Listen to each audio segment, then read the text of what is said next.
Mas a gente teve umas discussões aqui, um papo legal com alguns cientistas sobre o que é a consciência, né? Porque se fala muito em da máquina atingir a singularidade, ou seja, ela se tornar como nós, humanos, mas isso é impossível porque nem a gente consegue definir o que nos torna humano, o que é a nossa consciência. São as nossas memórias? Quer dizer que se a gente conseguir mapear todas as nossas memórias e colocar numa máquina lá vai ser o Rogério? Ou ela é mais do que isso? É a nossa mente, a capacidade de pensar? A gente não consegue definir, né? O que é, o que alguns chamam de alma, o que é essa consciência, o que vocês pensam sobre a consciência? O que é a consciência do ser humano? O que nos torna diferente dos outros animais, por exemplo? A consciência, ela não é propriamente uma coisa em si. Consciência é um atributo, que é a perceptividade, né? A sensibilidade e a percepção, tanto externa quanto interna. Ela é capaz de captar coisas dentro de nós, o autoconhecimento, por exemplo. Amor, ódio, tudo que a gente pode sentir. Isso. Ela é capaz do autoconhecimento virar-se para dentro e para fora, perceber as coisas. Ela é perceptividade. Agora, a grande questão é quem tem essa perceptividade. Então, tá? Quem é o ser que tem essa, né? perceptividade. Ou seja, como a gente interage com o mundo exterior, como chegam essas percepções até mim, contato, Isso visão, são mãos mecânicas que trazem expressões do mundo para nós. Mas a capacidade de recebê-las, que elas façam sentido, de decodificá-las, nós organizamos isso dentro de um sentido, segundo valores. Uma máquina pode, hoje em dia, perfeitamente filmar uma determinada cena e descrever os objetos que estão ali. Temperatura, cor. Pode descrever, mas ela não é capaz de estabelecer laços entre eles, por exemplo, afetivos. Exato. Não é capaz de se inspirar por eles e criar um poema. Tem muitas funções que são exclusivas de um ser humano, né? Que partiriam, se nós voltássemos lá para aquela ideia de Platão, da nossa essência, que também está naquele plano das ideias. A essência humana faria uma experiência no mundo revestida por essa película que é a consciência, que percebe as coisas, analisa e traz para dentro. É exatamente essa essência, que alguns chamam de alma, numa vertente mais teológica, né? Essa essência humana que é capaz dessa forma de conhecimento que não é meramente racional. A razão seria uma ferramenta dela, mas é capaz de ética, por exemplo, percepção da justiça das coisas da natureza, estética, percepção da beleza, da harmonia, mística, percepção do sagrado. Mística não como uma questão de dogma, mística como um sentido de você perceber que uma cena da tua vida está sendo sagrada, se sacralizou, como se tivesse roubado aquilo do tempo. Imagina, você está caminhando com alguém de mãos dadas no final de tarde. Eu e o Paquito, de mão dada no pôr do sol, em Bali. Isso, com violinos tocando. Não precisa nem ter violino, cara, mas tipo, tá rolando uma música na praia de longe. Eu olho para ele e falo, cara, esse momento está eternizado no universo. Isso. Existe um filósofo chamado Mircea Eliade que ele diz que o sagrado é a função de dar sentido. Quando você tira qualquer coisa da banalidade e dá para aquilo um sentido sagrado, nesse momento eu percebi tal coisa da vida. Nesse momento eu encontrei tal resposta. Esse momento para você saiu do banal, é um momento sagrado. Ou seja, o sagrado não é só cerimonial religioso. Eu acredito muito nisso. O sagrado está presente em tudo na vida. Essa percepção, essa intuição do que é o sagrado também é uma coisa exclusivamente humana. Poderia pegar intuição, você poderia pegar inspiração, você poderia pegar ética, estética, mística, os sentimentos em geral, uma série de coisas que são processamentos de informação também. Não é só a razão, não é só uma concatenação lógica. Você falando isso, eu lembro de vários momentos da minha vida que eu tive a plena sensação de que eu estava vivendo uma coisa extremamente única e que eu ia me lembrar pelo resto da minha vida como eu lembro. Eu consigo me transportar para aqueles momentos que eu falei, eu vou me lembrar disso pelo resto da vida, eu consigo voltar para esses momentos. De tão poderosos que eles foram. Ou porque foram traumáticos, ou porque foram felizes, tipo, o nascimento do meu filho. Quando era criança, assim, muito criança, eu lembro de uma tarde brincando, que eu tava me divertindo tanto, que eu falei, gente, eu criança falando, eu vou me lembrar isso pelo resto da minha vida, e por algum momento, não sei se foi porque eu tentei lembrar isso, eu lembro até hoje, assim, e outros momentos, assim. Então eu acho que realmente tem alguma coisa a mais aí, né? Não é É uma coisa inexplicável isso. É como se você tivesse tirado de uma dimensão e passado para outra. Uma dimensão do tempo para uma dimensão mais permanente. Do passageiro para algo mais permanente, mais duradouro. Tá? E isso seria uma sacralização, um ato de sacralizar. Agora, como isso acontece? Por que para uma pessoa andar no pôr do sol é sagrado? Como é que uma mentalidade de máquina poderia entender uma coisa como essa? Mas digamos que consiga, por algum tipo de experiências que a gente passe um arquivo enorme, absurdo de dados. Mas sempre vai haver o novo.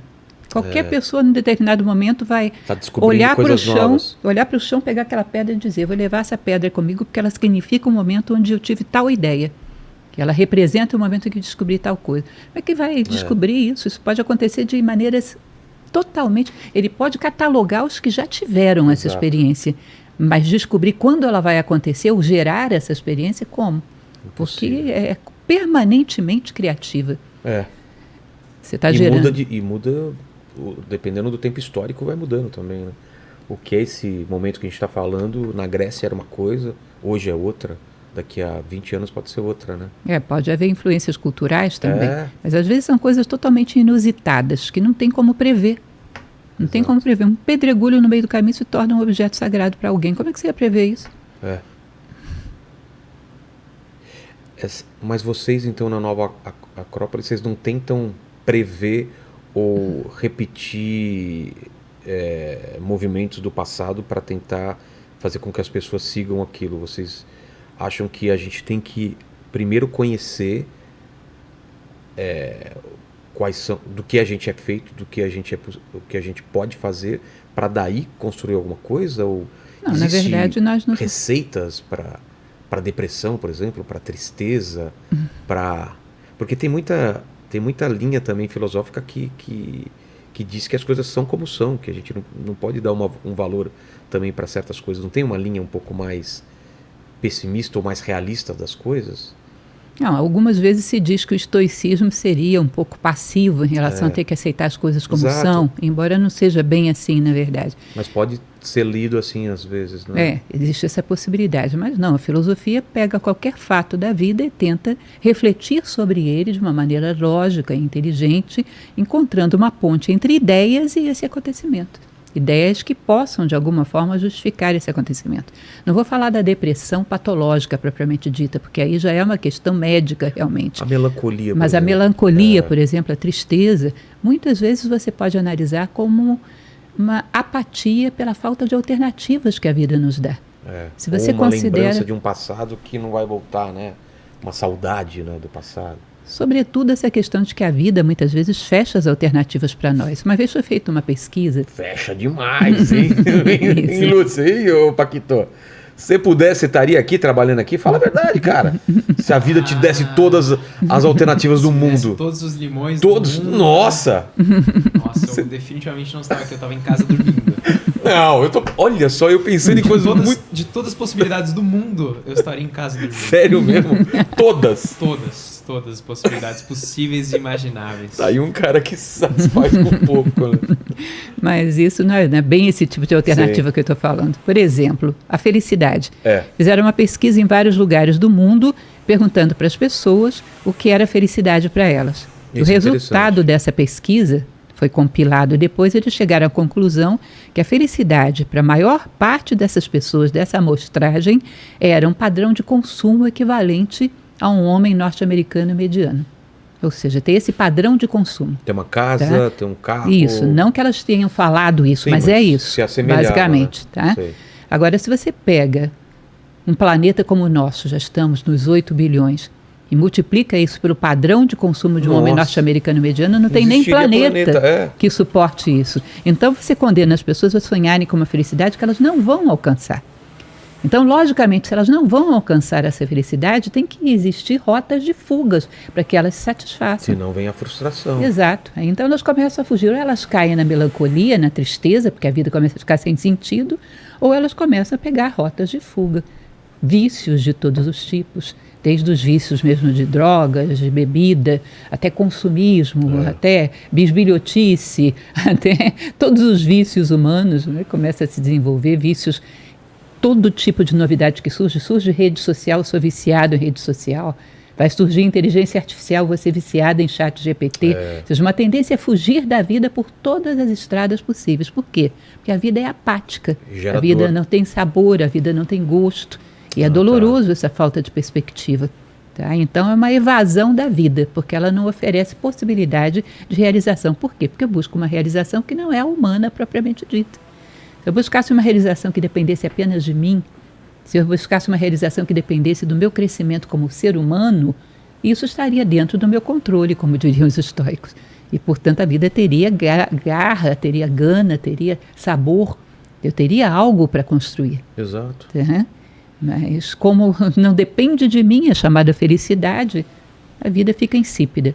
Eu escrevi um texto uma vez sobre isso, que eu vejo que a diferença da geração do meu avô, do meu pai e a minha é muito clara para mim. O meu avô, ele era miserável, ele trabalhou para dar comida para os 10 filhos que ele tinha, meu pai incluso. Meu pai foi o único que conseguiu estudar. Meu pai trabalhou que nem um camelo para dar o estudo e a possibilidade de eu conseguir estudar o que eu quisesse. Então, você quer ser um publicitário, você quer ser um desenhista, eu vou tentar fazer com que você consiga isso. E a minha geração de pais, eu não incluso porque eu penso diferente, não já obriga que nem o meu pai vai estudar, vai terminar a faculdade. Simplesmente quer que o filho seja feliz.